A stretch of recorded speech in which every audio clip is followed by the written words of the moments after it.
The Graphic Histories Podcast. I got bit by a radioactive bug. I tried an experimental drug. Went up for a stroll on a gamma testing range. I found an enchanted hurricane. I made a serum that made me small. I modified the serum so it would make me tall.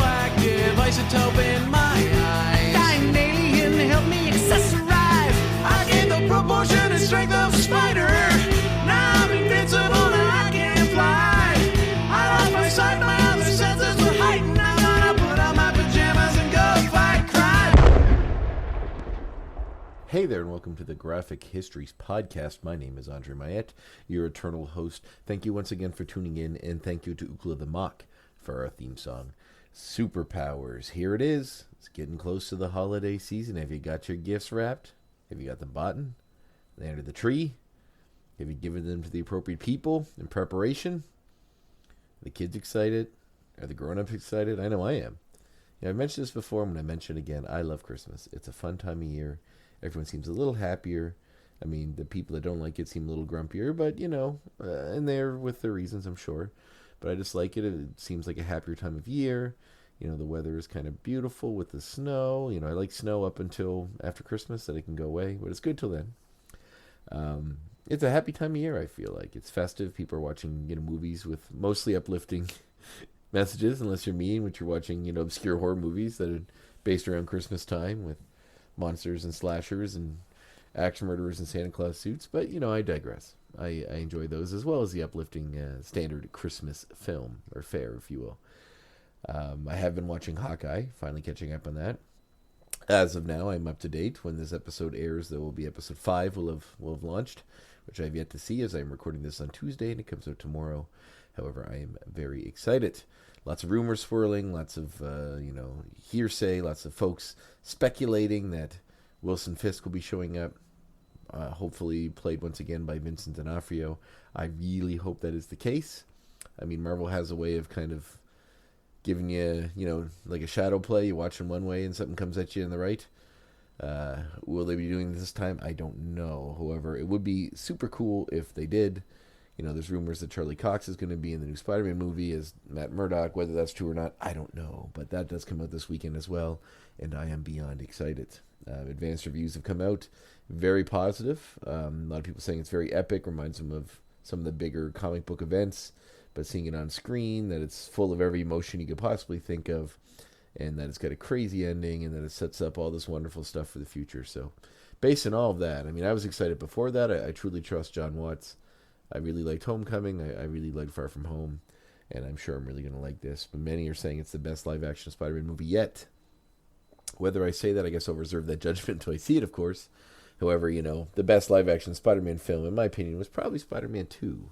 But, they are certainly grabbing at me with having Alfred Molina back as Doc Ock and Willem Dafoe back as the Green Goblin. Is really getting that young André nostalgia in there, which they're probably banking on. There's other people of my ilk who grew up watching those films, clamoring to see this. But, Marvel has a great track record to me, and there's very few things they've put out that there's nothing they've put out, Marvel Studios proper, the Marvel Cinematic Universe, that I haven't enjoyed. Even the ones that most people, look down upon,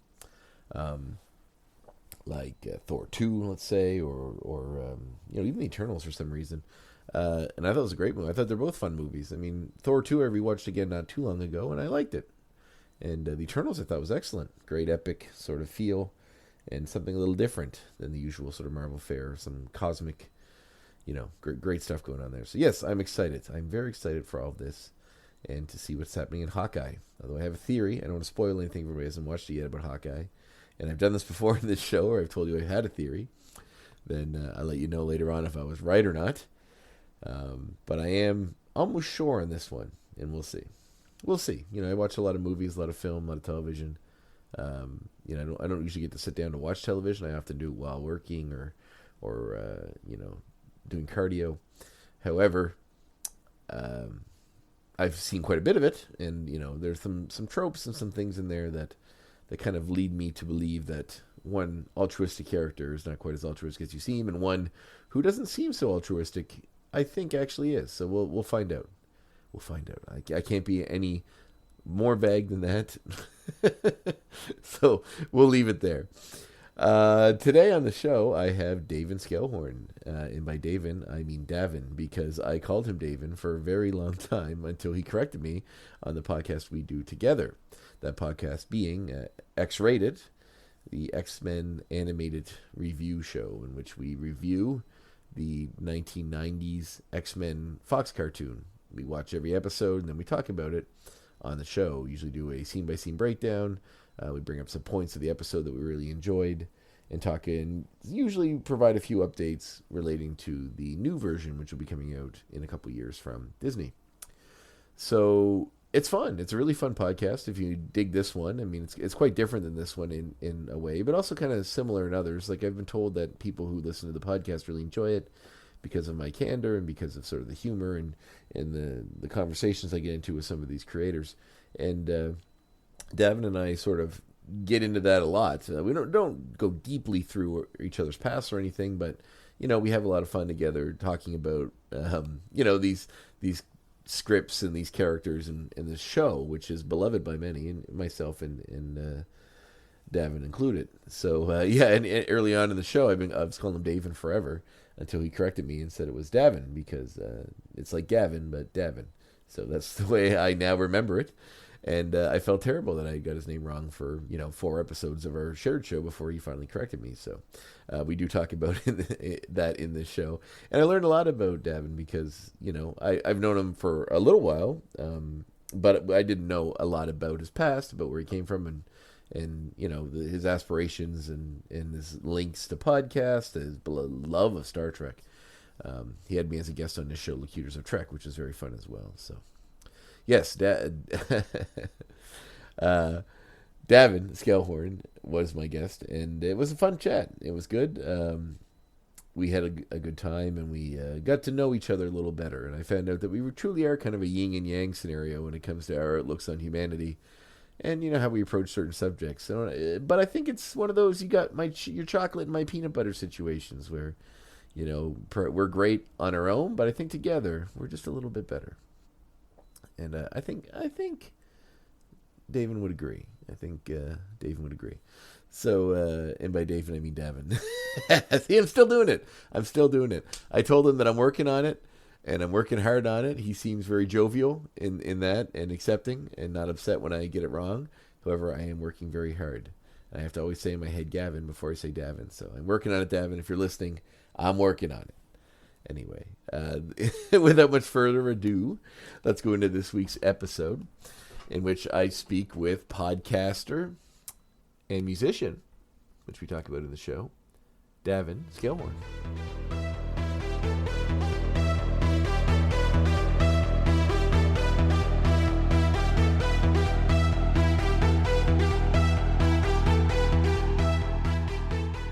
Yo, what's up? There it is. My God, he's figured it out. Oh yeah, this app has a ship's computer that talks at you. Yeah, it does. Yeah. That was pretty cool. I thought you liked that interactiveness. That's I did. Trekkiness. I appreciated it right away. Good, excellent. Well, that's important. Hey, how you doing? Oh, not too bad. Not too bad. How are you? Gavin. There you have it. I've been practicing. I loved how after 4 episodes of the show, you finally are like, well, I figured one more episode letting you hang like that, I was the dick. So yeah, I didn't really want to cross that line. I felt bad. So you don't want to work hard on it now. You can feel to call me Andrew or... No problem. I wasn't putting the accent on your name, so it's basically the same. That's right. That is a cardinal sin, for sure. And I think my cat just made an appearance again. Hey, Lebowski. What's up, buddy? God. Every time. And he leaves my kitty's all just abandoned me, actually. And he's wet, so I'm guessing he got into some trouble and just worded him. So everything's... Well, things are good. Baby's asleep. How old's the baby now? Just a little over 1. Yeah, that's a fun age. Born last December. Yeah. So is the birthday come and gone now? Just over 1, of course. Yes. Yeah. It's December 1st. Oh wow, good timing. Right, just close enough before Christmas that they still get a good birthday party, but far enough. So I always feel bad for those kids that are born like really close to Christmas, so like it all gets locked together. It's not fair. No, it isn't fair. You get Christmas presents and birthday presents. I have a friend whose birthday is like super close, so I always make a point of getting him a birthday present separately and a Christmas present because I feel like it's pretty unfair. Pretty unfair. And you know what? That's what makes you a good guy, André. You've got to butter me up. You're already on the show. Oh yeah, it's true. No one else returned your calls. That's right. That's right. I scraped the bottom of the barrel on the name that came out with The fill-in. Yeah. No, man, I want that in the show. Since we talked so much on the X-Men one, and I thought, here is the time to get to know the real Davan, and find out where you're from and what you do and how you got to be here in the podcasting world. Oh, it's a twisted tale. It's like a deep morality tale. Yeah, with twists and turns, ups and downs, there's a few highs and lows, and everything in between. Yep. So where are you from originally? 3 Mile Plains, just outside of Windsor. Oh, okay. In Nova Scotia. I'm familiar with Windsor. I have some funny So stories. if you're driving to Windsor from Halifax, it's the exit before Windsor. That's where I'm from. Really? What was that like? Oh, I thought it was a pretty nice place to grow up. Rural, but still close enough to Halifax that still spent quite a bit of time down there. Like farming community? Oh yeah, it's a farming community. Well, it is Windsor. What is Windsor? Windsor is it certainly is agricultural aspects to it, but it's more like I guess sort of like a county center. Okay. Did you grow up anywhere? You didn't grow up on a farm, I take it? Similar to a churro, but smaller. So, there's a school, there's schools that are there, and the businesses and stuff for the county. Yeah. So it sort of just has a little bit of everything. It has a little business park and that sort of thing. What did your folks do? My mother was a teacher. Taught preschool many years. My father did a lot of things, mostly sales. Yeah, nice and vague. Any particular type of sales? Is he like a door-to-door salesman selling encyclopedias or vacuum cleaners? Well, no. He sold cars for a while. Most of his working life, honestly, was before I was even around. He was quite old to have a. Oh, you had an old dad? Yeah, an old dad. Oh wow, what was that like? And I don't ask a lot of questions. I tried to interview you once. It wasn't really even questions. It was just like, tell me about your art. Oh no, it's great. This is kind of where it all comes out, right? I mean, I went to school with a guy that's like, when we were in high school, his dad was like 70. So I remember we I don't think we really made fun of him too much, but there was some interesting, I remember watching comedians make fun of that. He was talking about how in every town or every school you had that one kid who had an old dad, and they'd be like, what would that be like? And he's like, do you want to throw the ball, Dad? And he'd be like, I can't, son, I might die. But I assume it's not quite like that. I mean, I'm sure he was present throughout your life. My dad had an artificial hip, so. Oh, wow. So was there a huge age gap between your mom and your dad? 14 years, I think. Oh, that's not huge. No, not huge. I was just kind of a young one that came along late, I guess. Oh, do you have any brothers or sisters? Yeah, 4. They're all older than me. So. So you were the nice surprise at the end. Yeah. Oh, that's basically. Nice. I would say I was the nice one. The pleasant surprise. Yeah, that's what you want to hear. That's what the parents tell you anyway. I always wondered that's the kind of flattery I came here for. I always wondered that about myself too, because there's a 5-year age difference between my brother and I, and I'm like, that's a pretty big age gap. I don't know, I don't know, but they assured me that I was planned, apparently. So not that it would bother me either way. No. But cool. All right. So was because when I met you initially at DCAF, you had an independent comic that you were shitting. Trying to, well. Yeah, I mean, we were at DCAF, sort of promoting that a little bit, but it was almost a bit of a recruiting mission.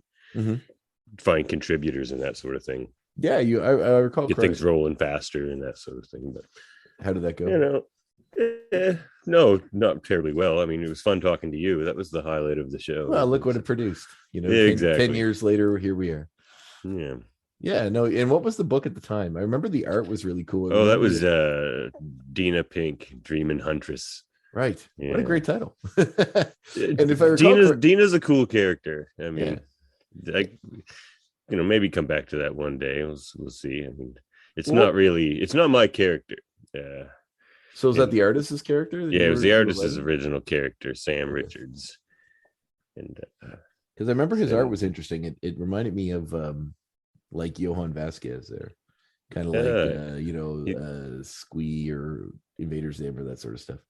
well, I know he was influenced highly by Mad Magazine and like probably like Asterix and Obelix, that sort of thing. I wouldn't say a deep cut, but that's one that you don't hear come up very often just because it was such like French people probably from Quebec. I'm sure you're probably very familiar with Asterix and all that. But I remember when I was a kid, I ran into like Asterix comics and I was like kind of amazed that there was this whole world of comics that are in other countries that I didn't know anything about. Like Valerian and Asterix, and even I mean Tintin to lesser extent, but it was just translated everywhere. But there's so many books that were like, these cool comics that had these huge fan bases that no idea about, like none. And even anime seems like a strange world to me even today because but it's even so normalized now within comic circles that if you never really grew up with it in a way, like I grew up watching Astro Boy or those sort of shows that were kind of Sailor Moon, that sort of stuff. But to actually get, these realms and realms of comics, even the Dragon Ball Z comics that are like, I watched the cartoon, but there are thousands probably those books now, or Naruto, all those volumes, or Pokemon, or any of that stuff. It was always kind of a different world to me to discover those international comics. I think they were so cool. Well, funny how Gallic Warrior comics didn't take off over here. No. Yeah, that is funny. Just one of those things. Considering it's a very Gaelic sort of area. Oh no, Gallic is in like the Gauls. He was a Gaul. Oh, I see. Yeah, not quite. I mean, we had Prince fighting Valiant the Romans. I mean, we did have Prince Valiant come out of Halifax, the Hal Foster comics. So that was pretty great. Was comics always something you're into growing up, like as a kid? Oh yeah, oh definitely. And like so, we had like one issue of that one done, and before that, actually, it was kind of funny. Sidetrack you for a second here. Go ahead. We had a single issue, here. or actually maybe even a couple issues written and mostly drawn of this historical comic, and then it was like back in the day. So we were calling it Silk because it was like it had to do with like the Silk Road, very much so. Oh, okay, a few things. So. And then, like, I swear to God, we wrote, like, drew it out and did that issue. And then Marvel comes out with the comic Silk, like, a month later. I was just like, oh, title stolen. And then we just moved on to Dina. I was like, well, it's amazing how quickly you can get discouraged from that stuff. Oh, like, I know. When I've talked about it on here before, but, like, the comic I did, Humbug, I remember I was like a year maybe after I started doing it, when I was getting, or about half a year after I was getting serious about, picking it up and really running with it. Somebody else put out a comic that was like in Diamond called Humbug about Scrooge. It was the exact same idea, like exact same. So like I handed Zeitgeist is real. I believe that. I also sort of like, it just seems a little too similar in a way that like I'm curious if I may have, because I handed a bunch out of Comic Cons that maybe the right person or the wrong person got it. I have no way of backing that up. It could literally just be, Zeitgeist. And I think you're probably you asked me about. You never know. Asked me about comics, and yeah, definitely, it was my first love. Actually, I mean, I started with a Star Trek podcast, but Marvel was my first love for sure. Really? So do you remember your first cards comics? when I was like 5? Yeah, I do actually. I have it here somewhere. Yeah, it's on my wall. My first two comics. One was a Spider-Man comic. No, they were both Spider-Man comics, but the one I remember the most, Frank Miller did. It was an Amazing Spider-Man issue, and it's one where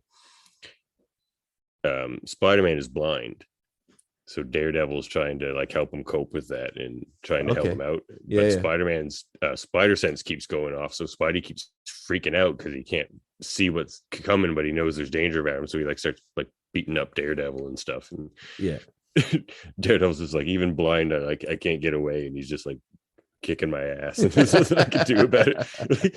It was a great comic. And Daredevil was my favorite at the time. Like I remember he was the character I really first gravitated to.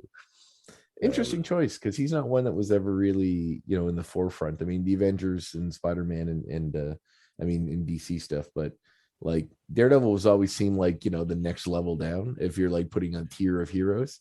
Maybe even the third one. I don't know. I love him. We can't do that to him. No, I'm not doing it in a way that I feel like I'm putting him down as a character, because he's a fantastic character. I mean, you talk about not really written for kids though. I mean, not when Frank Miller was writing it, that's for sure. No. But even before that, it was actually not too long ago. I got one of the omnibuses of the first, 30, 50 issues. The big thick hardcover. The Stan Lee ones. Yes, but I think they get into the Conway ones too. When Conway was drawing it too, I think it goes far enough out that we get to that as well.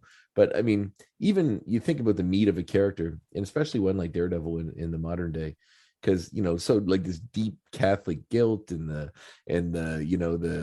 father killed by the mom who's a nun, the murdered girlfriend, Bullseye, Daredevil, a lawyer in disguise, like all these things. Like he had a lot of stuff as far as the character goes. Like back in the day when they started, it was like, okay, this guy makes weapons and he has a heart problem.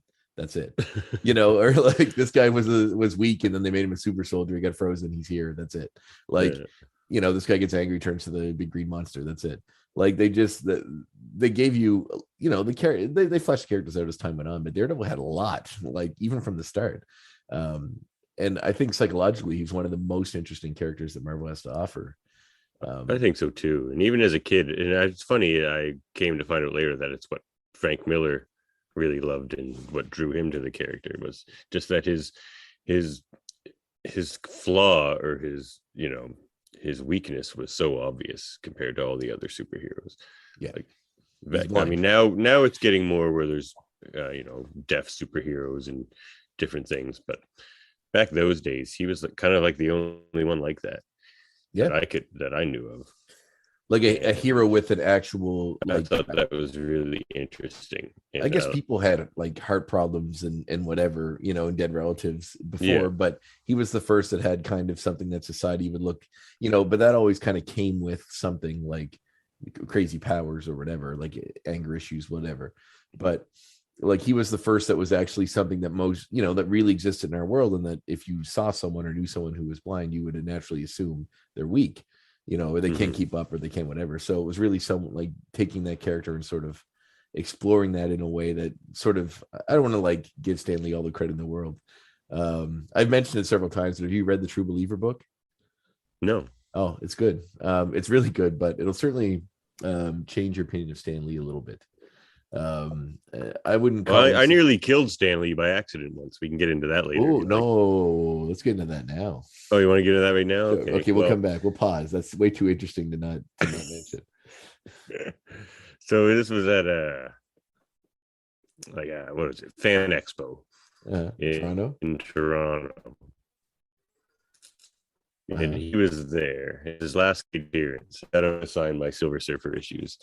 So Mobius ones, pretty cool. And he was like, "That's one of my favorite issues." Yeah, the Mobius ones. Man, that's amazing. Because they won an Eisner for that. Yeah, that's amazing. Because when I met him at the Montreal Comic-Con, and and there's a guy that was he won tickets to go to the Stan Lee meet and greet at a hotel. Where you go to the top floor and you meet Stan Lee, you talk to him for 5 minutes, you can get him to sign something, and you get a picture with him. So the guy won them, and they're like, to buy them at the event were like $200 something. And I was super poor back then. It was like 23 or something. And this guy was selling them for like $50. And I ended up buying them and then going to this thing, and I got to talk to like Gail Simone and all these other like really cool comic people. And it was just when they announced New 52, so like all this buzz was going around, and she was telling me a bunch of stuff about it, which is really cool. But then when Stan Lee came in, it was a fucking mob. Like people were like fighting to get to him, and like the security's like, "Get back, let him eat. He hasn't eaten yet. Let him eat." And he's this frail old man. He's trying to get food. He's trying to get food at the table, and there's a sea of humanity. Like I'm standing there looking at this old man eating his dinner, and I look around me, and there's just a sea of people, all like standing there like this, staring right at him. like waiting for him to stop. And I'm like, man, I feel bad. I don't want to be one of these people. So I went back and I got some food, like free food and booze was part of this deal. So I went and got more food and a bunch of booze, and I just kind of sat around. And then eventually when they let us get pictures, I got in and got a picture, but I had those 2 issues of Silver Surfer to give him to sign, but it was such a madhouse. I couldn't get him to sign them. Oh, That's wow. really You were actually trying to get him to sign the same 2 the same issues. comics. Yeah. So you got him. So you did better than me. I got him to sign with the second one. I think my sister might have got him to sign one of them for me. Awesome. That's fantastic. There's one other time. So how did you? But yeah. Oh, so I don't know if you know this about Stan Lee, but he's quite a fast walker. He basically sprints to where he goes. Like even when he was, very, very old. Mm-hmm. So am I. Mm-hmm. I am also a very fast walker. So herein lies the problem. Recipe for disaster, it sounds like. I'm just kind of sprinting. And, I was probably in a hurry to get to a certain panel or something like that. I was at a comic convention. So sprinting towards this escalator, which I thought was the down escalator, but turns out it was the up escalator. And coming up that escalator was Stan Lee. And sprint towards the top of the escalator, and he's sprinting up it.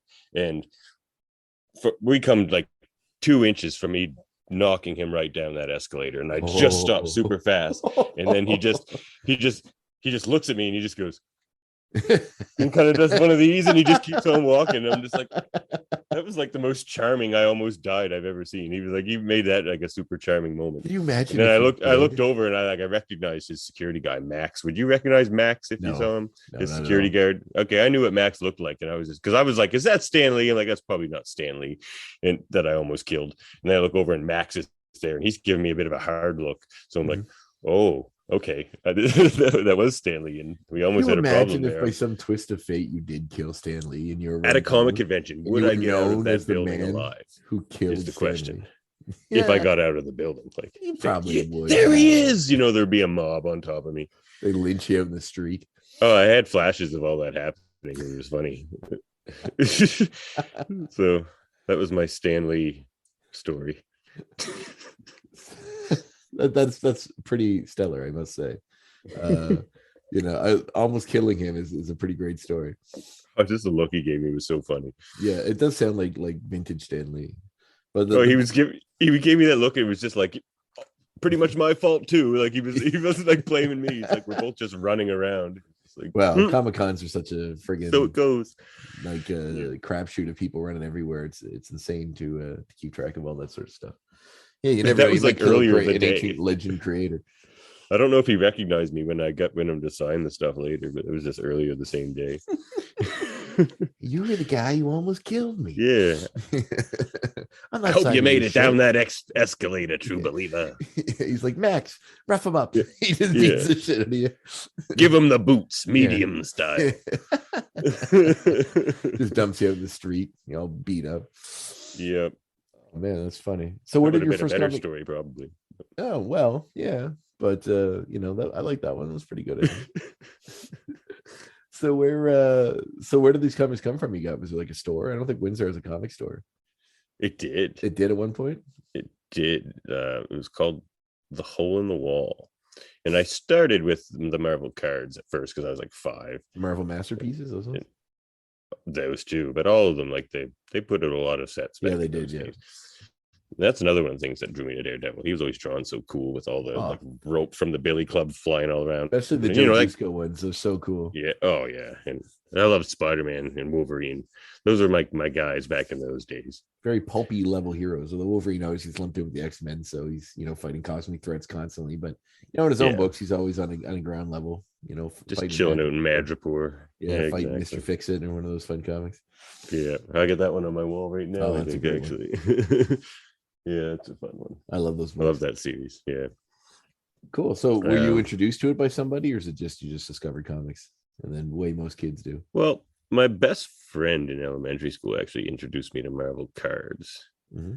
That's how I recall it. And then from there, it just went, from going to the store and finding Marvel cards and then wanting to read the stories about the characters because you read their power sets and all that stuff on the cards. They have the numbers and you're like comparing all the numbers, like, oh, look how strong the Hulk is.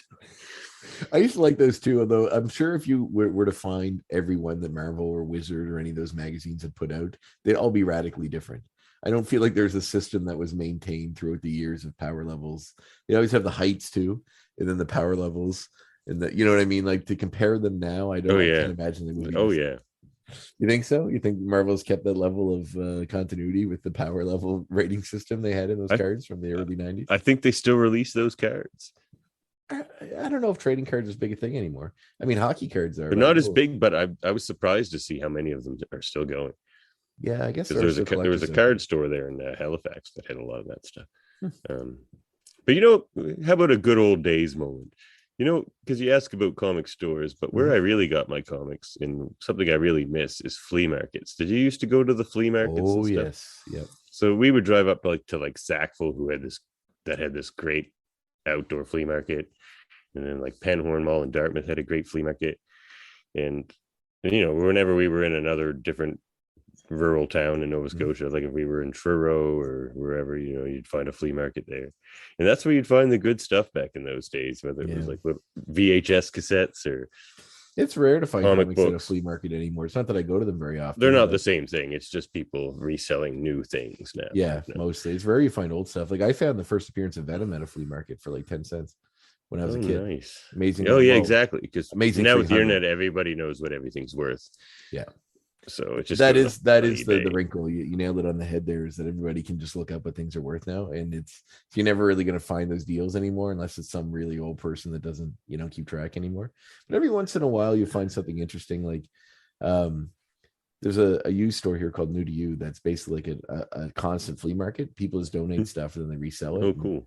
Mentally challenged people work there, and it's all kind of a fundraiser for them, and they do other things as well, their programs and stuff.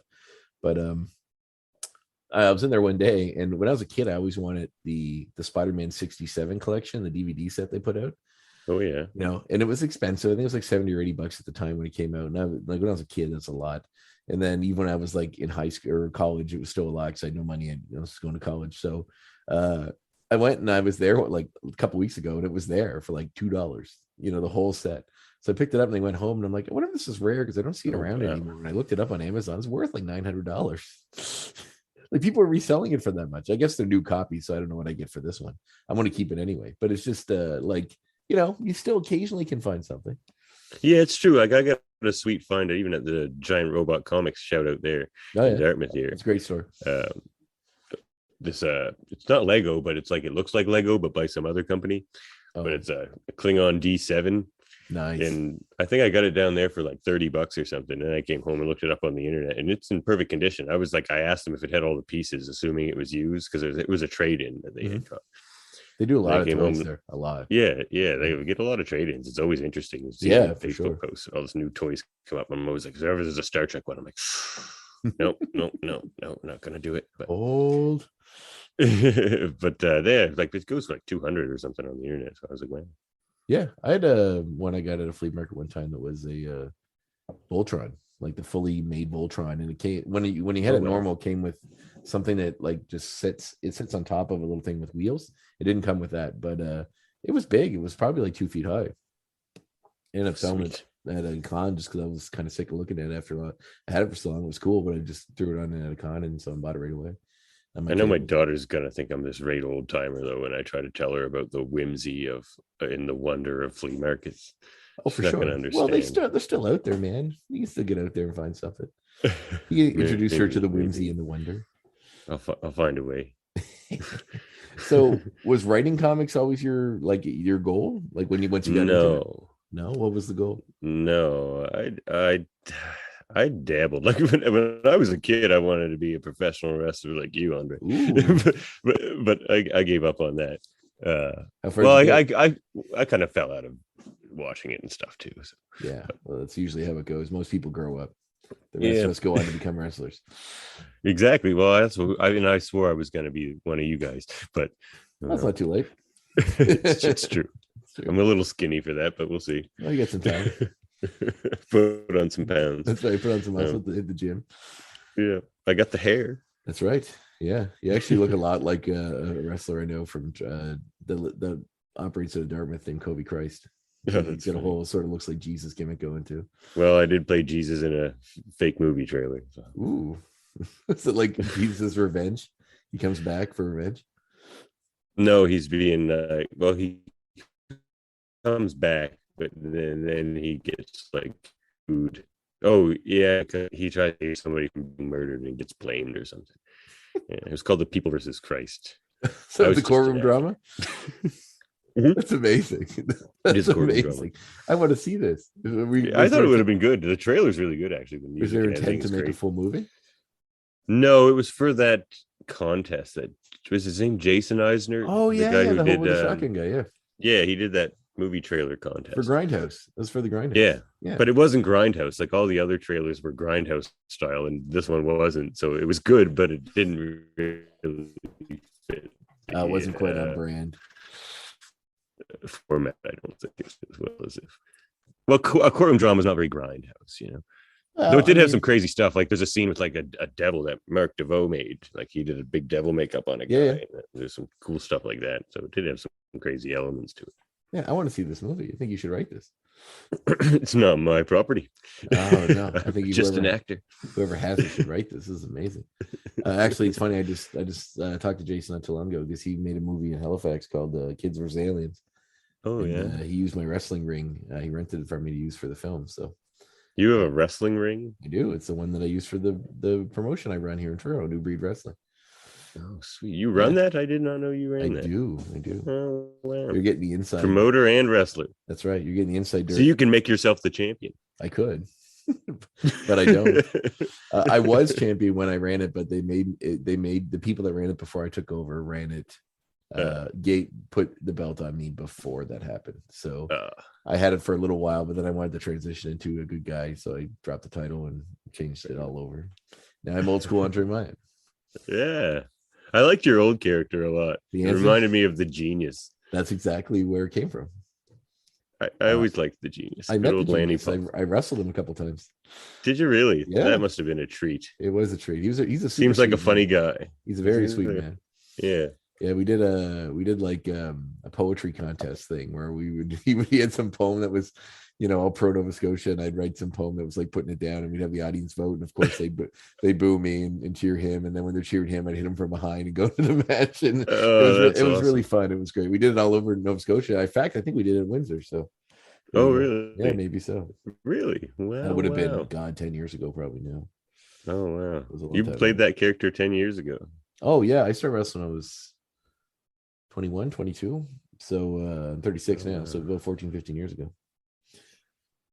I've been doing the answers since 36. I remember it well. Oh, how old are you? 37. I was gonna say. Look deep back through the sands of time to a whole year ago. Let me tell you about 1984, André. You remember a lot as a baby, huh? No. Just the Marvel card. So the cards got you to the comics. But no, I never really. I don't know. I always kind of had comics in my mind. I always think of stories and stuff, but really, so I always played music and stuff too. I've always kind of done like a little bit of too many things. Mm-hmm. You kind of like me. I do that too. Like a mentor of mine in high school told me, he's like, "You ever heard of being a jack of all trades but a master of none?" So I always kept that in mind. So I've always tried to figure out a way to make that work, basically, because like I love music, but in playing music and writing music and stuff, but not enough to do it, to excel at it as much as the people I want to listen to do. Mm-hmm. And same with writing comics even. So, and even other things, like I had a bit of acting aspirations and other things, like too many creative pursuits, but not enough focus, So that's where podcasting became the perfect thing. I'm so glad podcasting came around, because it's like old school pirate radio. That's the way I feel like it is, because that's a good way to look at it. I never thought of it that way, but that is a really good way to look at it. There's no one checking your work or anything. You just do what you want, That's right. I guess you don't have an overseer or any kind of a boss to answer to, or sponsors or any. I mean, hopefully you get sponsors, but with podcasting, you kind of, they know what you are, so they choose you if they want to use you. It's usually just based on popularity. So it's not even like, you have to say anything that's going to make you lose a sponsor. I mean, I guess if you're sponsored by like the Christian Coalition and you're talking about Jesus movie or something, they may back off. But for the most part, it is very much in tune with you or what you want to do, and you can kind of build it around you. So, do you remember what kind of got you into podcasts originally? I guess just listening to podcasts. Which one? I think maybe my favorite podcast is Our Fake History. Do you know that one? I do not. That's a good podcast done Really? by Sebastian Major in Toronto. It's just a history podcast, but it's my favorite one because he just tackles weird topics. But it's Canadian history, isn't it? No. Okay. No, There is one that I've heard of that is like that. Maybe that is the one I'm thinking of, but I have to look it up. It sounds up my alley. I like learning about history, but I find it's got to be done not properly, but like it's got to be engaging, or I check out pretty early on. Yeah. See, there's a lot of good history podcasts out there, but like with the Dan Carlin, for example, I kind of can check out sometimes on those. Now they're like 4 hours long, and that's only part one of like 5 sometimes. So like you can be forgiven for checking out on a Dan it's Carlin like podcast. Neil deGrasse Tyson. Not that he's not great. I try to listen to it, and then like a few chapters in, I'm like, like it's just hard to engage because it's not super exciting. It's like this is the star and this does that, and it's like like it's cool to learn, but I think I need to have it really fire in a certain way for me to really engage and take interest in it. I think the podcast that made me think I could do it though was probably the Weekly Planet. You know that one? No, just like a nerd kind of pop culture podcast. But was it one of the early ones, or just one that came out? I found it from going to comic book websites. It was like connected with comicbookmovie.com. Mm-hmm. So, and it was like their official podcast for a while or something like that. So I just started listening. There's a couple of Australian guys, and I find Australian humor pretty funny. So as do I got a kick out of those guys. Yeah.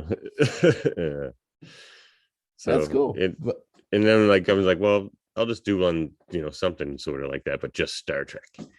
And my the person I play music with, we play in a band that's basically just us, but sometimes we have a third called Plain Simple Tailors, which is a Star Trek reference. Is it a Garrick reference? Oh, yeah. Nice. One of my favorite Star Trek characters. Oh, big character. Garrick's a man. So, and he's obviously going with a band name like that is a Star Trek fan as well. So I was just like, how about we do a Star Trek podcast? He's like, yeah, sure. And if you've ever listened to my podcast, Locutors of Trek, you'll know that Dave can wax poetic at great length about just about anything. And or as he would say, he does go on a bit. So he's the perfect partner to have in a Star Trek podcast. So choosing to focus on Star Trek, then how deep was your I assume your love of Star Trek was deep and long, but where did that start? Where did you get into Star Trek at? Probably when I was like 12. Yeah. And what brought you? Was the Next Generation at that point? It started with the Next Generation. Mm-hmm. It's when whenever the Space Network came in Canada, like when that was new, because they started playing reruns like after school. You'd come home after school and they'd play a couple series, and then Spike TV or something like that had the other one in between. It was just happened to work out that way. So you could, but I didn't watch them all at that time. I was just kind of interested in TNG, and then I got interested in Voyager, and then eventually I watched Deep Space Nine, which is my favorite. It was kind of like the last one I got into. But which is funny because when I talk about Star Trek with people, I am watching Discovery. I never really watched much of Enterprise. I like Enterprise. It gets a bad rap, but it's a good show. It's just not a good intro. The one thing that annoyed me the most about it was I watched a good amount of season 1. And season 1 was they were fighting with the Suliban. Is that what it was? The bad guys? Mm-hmm. Yeah, and then the Suliban are being sort of guided by some shadowy figure from the future, and it was heavily implied that this guy was someone that we would know, and because he knows a lot about the Star Trek or the Enterprise crew. So you're like, and then they never ever wrap that story up. You never find out who the shadowy figure from the future was. You do. Well, only later when the creators were like, well, it would have been Archer, but they never did it in the show. So it's, would have been, that would have been exciting to see the hero of the show. Like, I like that core idea that the hero of the show that we all love. The temporal Cold War they were doing. That at some point something happens to him that turned him into a real monster. that's going through all these channels to try to alter the past. Not maybe necessarily a real monster, but I like the idea that he maybe is real, like a real jerk. And then seeing how that would happen in his own timeline, and then through events in the series, preventing that from happening. That would have been really interesting to me, but I'm sure the show probably got wrapped up. And I know the season finale is one of the worst in Star Trek history, most people say, because it's just all like a holodeck program, and Will Riker's in it. It's not great. Yeah. Well, it just undermines the series a bit. Like when I watched that episode, it's actually quite enjoyable because there's some interesting things happening in it, but it just undermines the series a little bit. Well, it makes them. It means it meant to me that they didn't have faith in their own series that was on for 4 years, that it could carry its own series finale without putting recognizable and beloved characters, from Next Generation in it. Well, yeah. Well, I think it was like a quick thing too, because I believe they were expecting a season 5, and then they're like, "You're not getting one." So it was like, "Oh crap! Well, let's wrap this up," and they just had to like find a quick way to do that. But yeah, all right. But this, as far as podcasting goes, it just felt like the perfect outlet to like improv comedy. We do too. We do like improv skits at the every.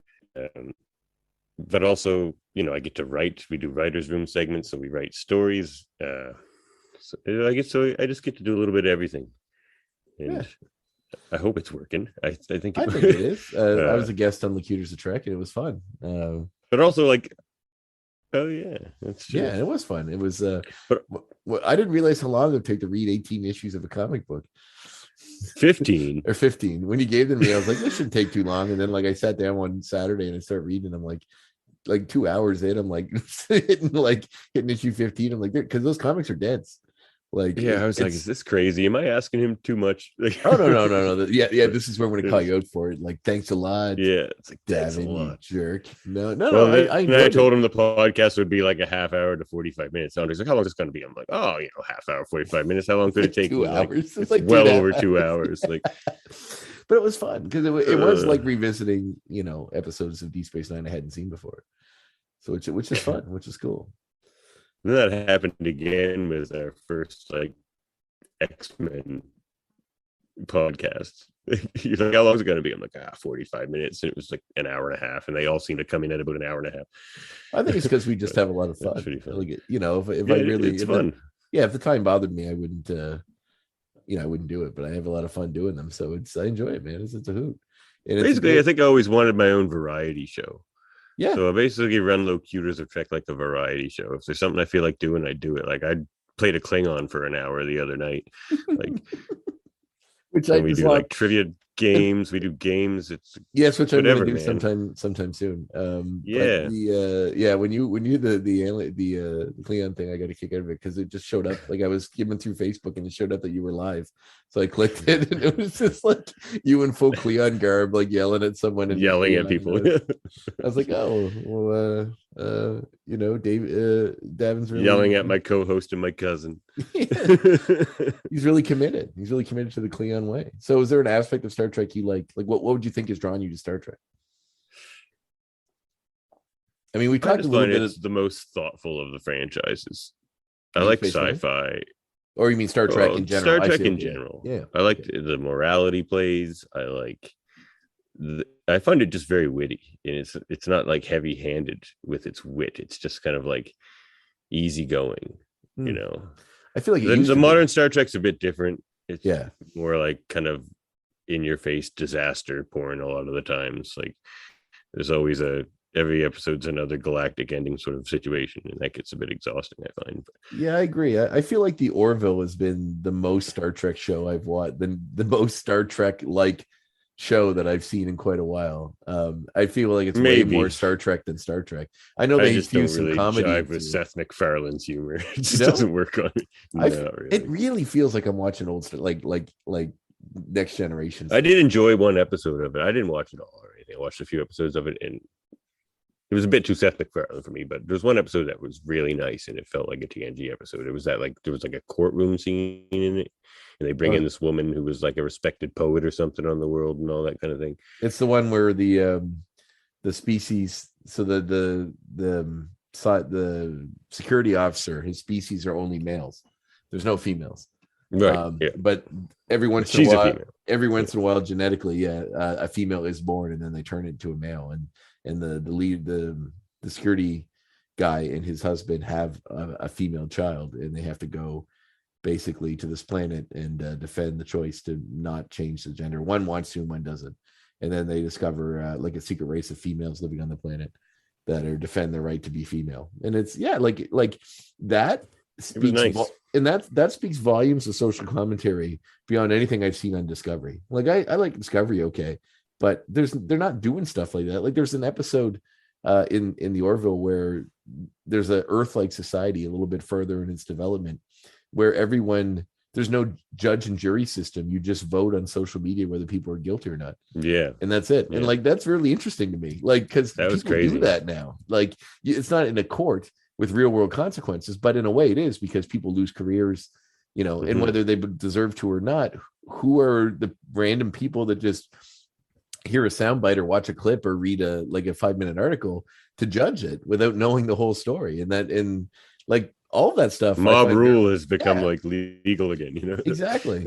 There's a great audiobook from John Ronson. I really like him, called So You've Been Publicly Shamed. And it's about all these people that have been publicly shamed on Twitter or and had their lives essentially ruined for a period of time because they like that. Remember the story about that woman that was on the airplane that said going to Africa, like hope I don't get AIDS? Oh yeah. Yeah. And she was on it. It told her whole story. And like she just told a joke. It was a stupid joke. But yeah, she's just really bad at humor. Yeah, really, I just don't really think it deserved to lose to have your life ruined and death threats every day for like a year. Like she basically almost killed herself. Like the Star Wars kid almost killed himself. Like like he I think he tried and he ended up being in a facility for a while trying to regain his mental capabilities because he was so torn apart by people make fun of him every day for decades. Like and stuff like this that people don't think about, but these are humans at the base of this. So like to have an episode of essentially a Star Trek show, take Internet's not that's interesting to me. We try to bring some the Federation mantra to the internet with Locutors of Trek. Yeah, it's a great show. I enjoy it. And honestly, we do try to have this. We kind of have this through line of trying to discuss ways to make that Star Trek future happen. Well, I hope you figure it out because that's the one thing we're working on it. Well, I know we've discussed it before, but that is the one thing that I think I gravitate towards Star Trek specifically. Me too. It's it's one of the few hopeful futures for humanity. Moral choices you have to make to do that because you actually do have to take the high ground almost all of the time in that society to make it work. Yeah. And I always thought that was great. I like that they took the time to do that. I know a lot of the actors didn't really enjoy the technobabble, but I loved it because it explains so much. And then you can look that up and then it teaches you about science. And it teaches you a lot. I learned a lot from Star Trek, Yeah, I think it's an interesting way to phrase it in that it does this lovely future does rely on the fact that we always not always, but we always try to make the right choices. And that things like ego and some of that, I mean, you still get the occasional Starfleet officer that is kind of a jerk or something like that, but the idea that it's a future in which we all make the right decisions. As soon as you become an admiral, your roles just go out the window. Yeah. And it's nice because that it is a hopeful future. I mean, I always say I like persons, but I hate people. I don't have much faith in humanity in general, but show like that, actually it's nice to feel like, hey, what if we could get our shit together and maybe not poison our world and kill everything that we possibly can. And what's interesting about our partnership, André? What's that? I'm almost the opposite. It's good. Well, it's good. I don't have a lot of faith in individuals as much as I do humanity at large. How can you be a father with an attitude like that? Well, my daughter's perfect. Oh, of course. I feel like it'd be tough to be a husband with an attitude like that too. I mean, how'd you meet your wife? Set up by a friend. Oh, nice. It's rare that works out. I'm happy to hear it worked out. Every once in a while, when I meat a couple that have been together for a really long time, they're like, how you guys get together? And they're like, Tinder or something. I'm like, oh, cool. That actually works sometimes. It worked out. I just find the more I learn about history, as horrible as it is, there's a lot of just horrible in history. But despite through all the horrible, advancement just always happens, and not in social advancement too. Like the Oh, world that's is true. constantly as horrible as the internet is, the world is a kinder, gentler place, and it kind of continues in that vein, in the push towards, a collective unity. You can get political with stuff like that pretty quick, but is there, Starting and to that's one of the good sides of the internet. The internet can create that sometimes.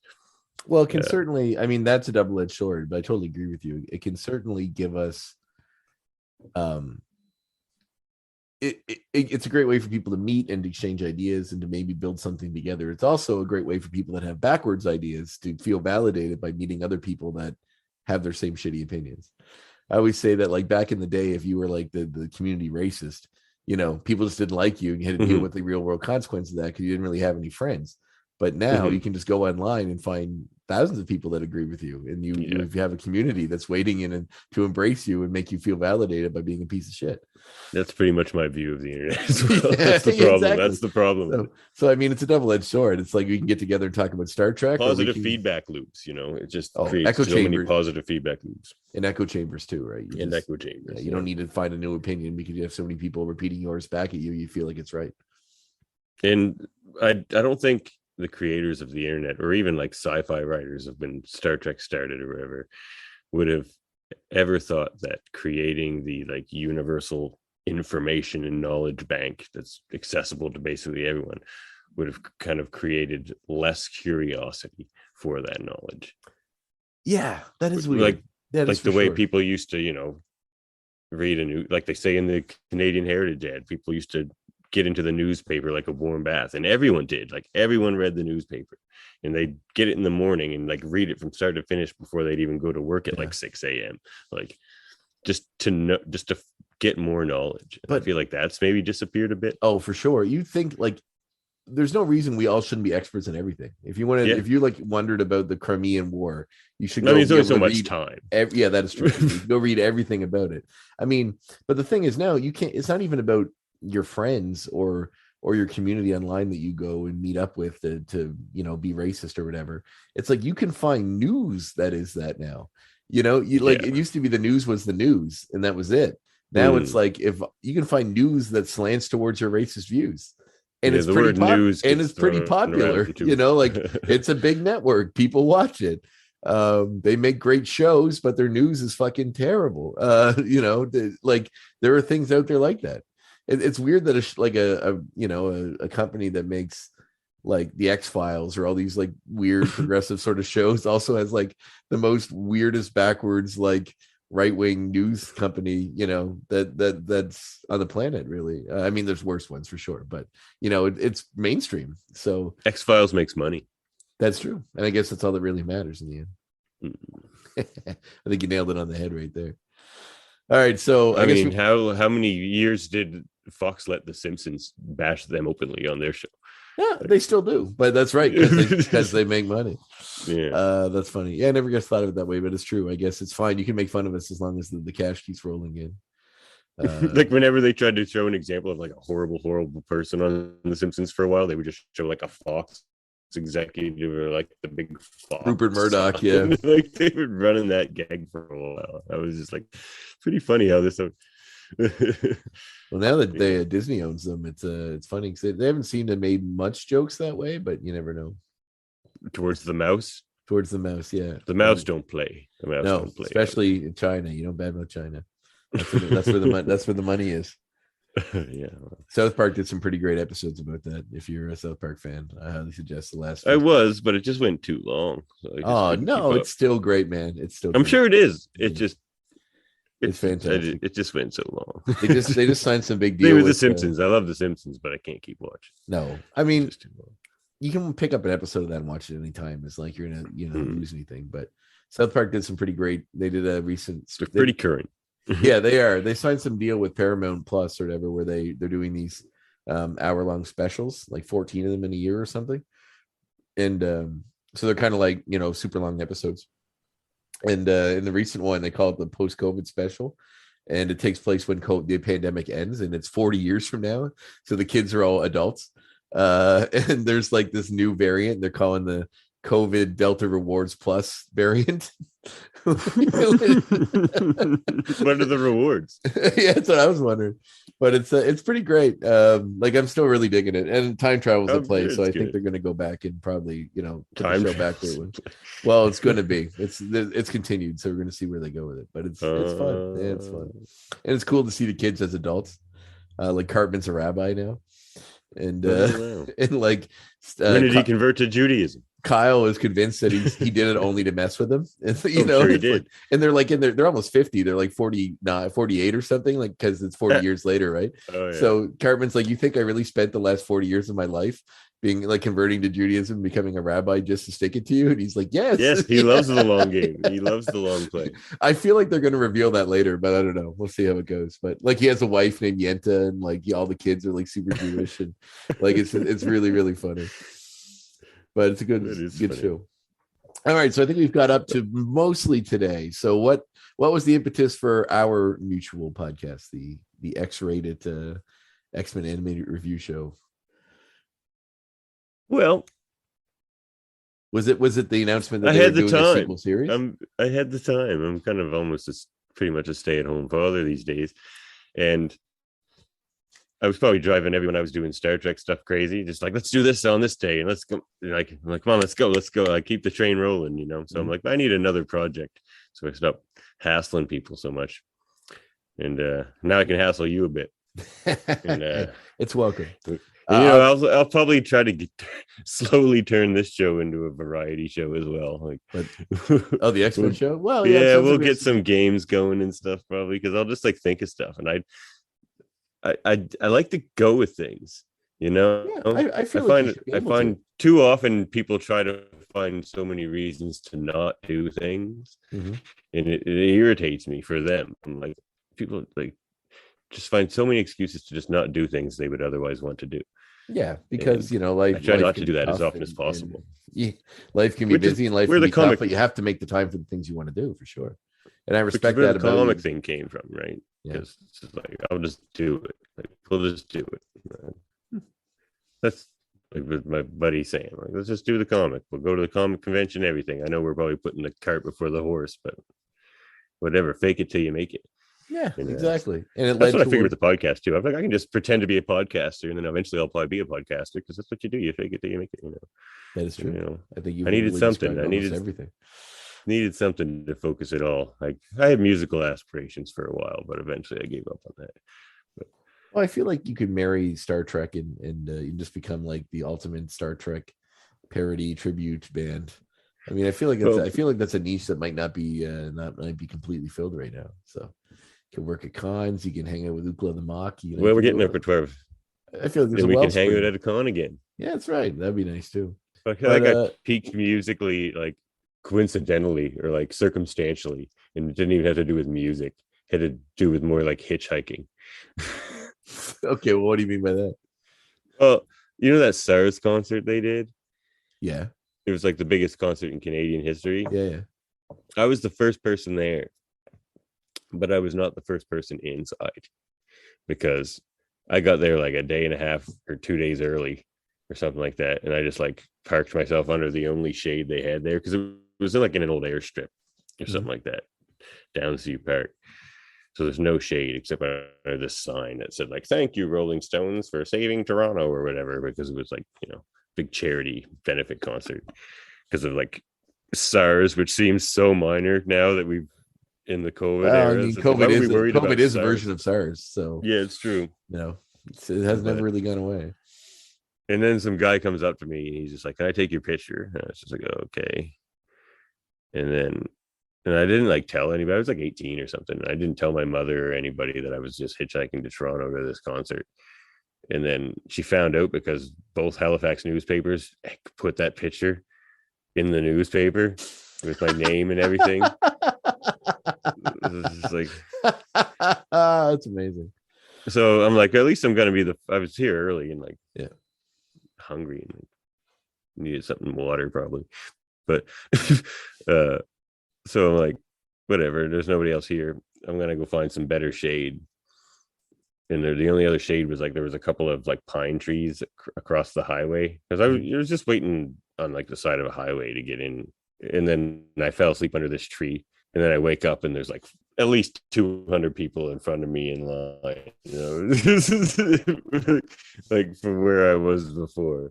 I was like, how'd that kill your musical aspirations? I mean, it was a good nap. I don't know, because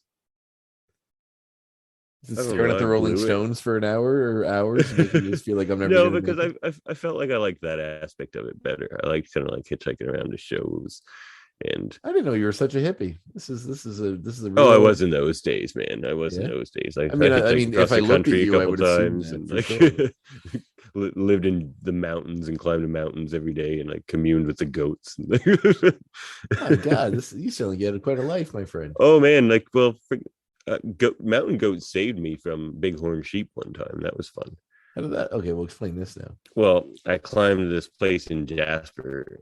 Was I on Old Fort Point? I think I was on Old Fort Point. It was like a more of a foothill. Mm-hmm. So it's just a really nice spot for nice views, but it's all just everything up there's in the middle of nowhere. It's like an hour and a half to the next town. And you see bighorn sheep all the time. They're just like stuck on the side of the highway out there and stuff. I was like, whatever.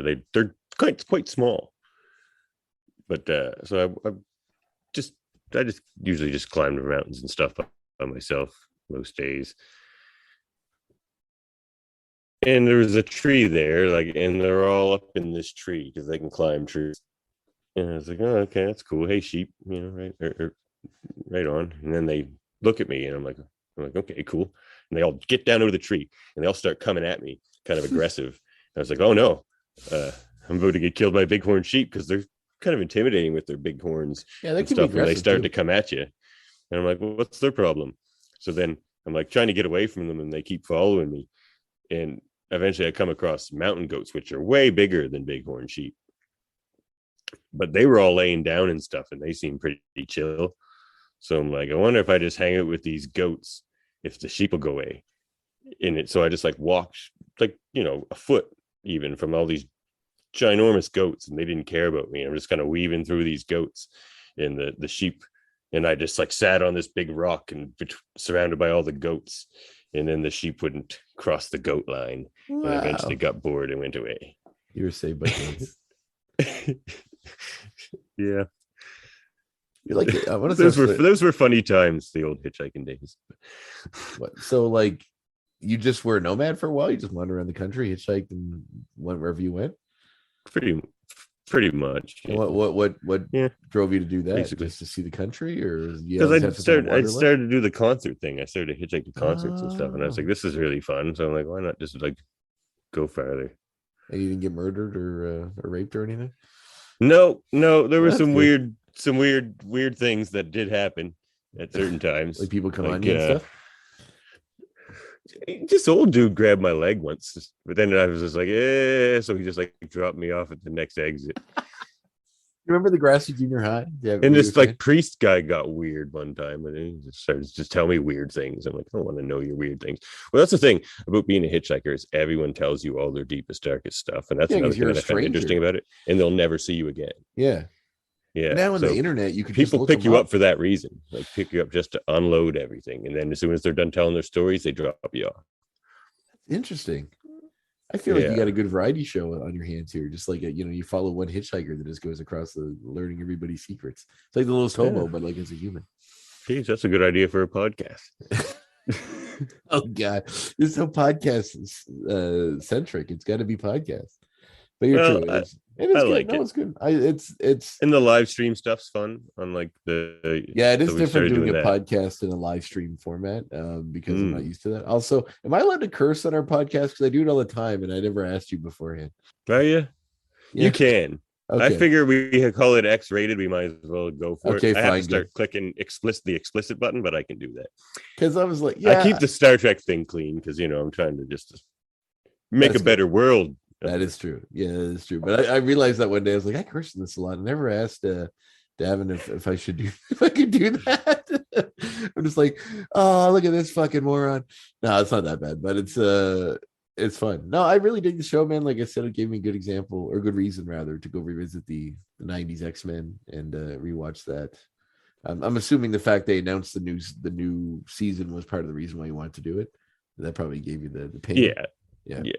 And it's like there's a lot of Star Trek podcasts. Like it's probably one of the most, I don't know, haven't searched around, but there's maybe one of the most diluted podcast markets, or like overcrowded is a better word, not diluted. There's a ton of Star Trek podcasts, so it's like visibility is not easy to get, and I do feel like ours is different. I like standing out. I don't find is been too difficult because I don't think everyone's doing the sort of music variety show angle, and even our thematic approach to our conversational podcast is, I think, a bit different. It's true, and we are devilishly handsome, so they get that too. I was talking about my Star Trek podcast. I was talking about myself, as I often do. No, well, you and I, that's why we're video. Right, Star Trek one is mostly audio. That's right. That's right. Yeah, that's why we go. When you combine our two handsome, that's right. Our furry. We had to go straight to video. That's right. Our furry man beast appearances are really drawing in the bear crowd. Bear for me, and I don't know, otter for you. I'm not quite sure how you. Surely we can get one of these like beard grooming sponsorships. I feel like we could. I mean, there's some local ones we might be able to get a word in. I mean. And while we're waiting for MeUndies or Casper to come a calling. That's another big difference between my two podcasts, whereas like I try to avoid the advertisement angle in that, and I would like to almost forever if I could just kind of get some generous patrons on Patreon. I'll never do ads on well, we're gonna have to clash about that because I want that sweet. No, I'm talking about the Star Trek. Oh, okay, yeah, that's fine. That's what I'm saying. You can be as poor as you want on that one. Yeah, exactly. So like we are just shameless shills. Oh yeah, we will shill anything. You call us tomorrow. You send us messages. We tell us what you got. We will hawk it. Well, look, I already said I got to take the moral high ground on this Star Trek show to make it a reality. That's true. And maybe you will. Maybe through the Star Trek Locutors of Trek, we will achieve the idyllic utopian future that Gene Roddenberry has promised us. Exactly. But at X-rated, you don't even have to like your product, but we will tell everyone we love it. And we will shit on the writing of an animated TV show that came out 25 years ago. Though mostly we just love it. We do actually love it. It is a great show. Pretty friggin' well written. Yeah, I'm quite impressed with how far they go for some of the concepts in the show, and the dialogue is fun. It is, yeah, like mostly Rogue and Wolverines, but yeah, it is fun. And Beast. Oh yeah, so forget about Professor Beast. Had some crazy professorisms the last episode. That is true. now that he actually speaks some, instead of just Storm, mistress of the elements. Don't make me bring up sound effects, André. Oh, you don't have that button on this podcast. For you. How did you? Of course you do. Nothing can stop me. That is one of the quotes that we often. I think it makes its way into every episode from the first episode or second episode of the Anime X-Men show. It's that this one's for you, Morph. Soon to be a T-shirt near you. That's right. We're working on that. But anyway, anything else coming up you want to talk about? Anything in your life that is coming up you want to promote besides your podcast? No, not really. No, just check out my podcast, Locutors of Trek. Locutors of Trek on screen on YouTube there, and X-rated, the X-Men animated review show with myself and André Bertooth here. Now that I'm pronouncing your name correctly, I'll have to come up with something for that as well. No, it's a fun show. It's on every Thursday, generally around 8 o'clock. No, 7. We've had 3 episodes, and so far we've done one on time. What's the actual time that we're supposed to do it? Is it 7 or 8? 8. It's 8. Okay. 8. Normally 8 time. o'clock. It's normally my fault because something's going on in my life that doesn't make it work. Although I'm pretty sure this Thursday there's nothing. Which is why we have a segment called "What's Wrong with André." We do now, yes. But I believe this week we'll be making it on time, so that's good. Well, thanks, man. It's been really fun talking to you and getting to know. I didn't realize how much of a nomadic, goat lover you were. So this has really opened up the door for me for our relationship. I'm a man who stares at goats. You know what? Bring it back full circle. That book was written by John Ronson, who wrote "This So You've Been Publicly Shamed."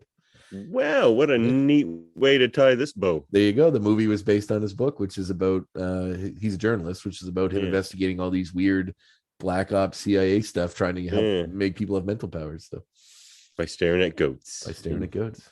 Thanks, boiling man. It's their been great blood or talking to you. I run through a wall. Yeah, man. Thanks for having me. It's been an honor. Actually. Dude, it's been an honor. You've got a real great list of guests you've had on here. Well, now I have one more. Oh, I'll see you on Thursday. I'll see you on Thursday. Thanks for coming, man. Yeah, man. Bye-bye.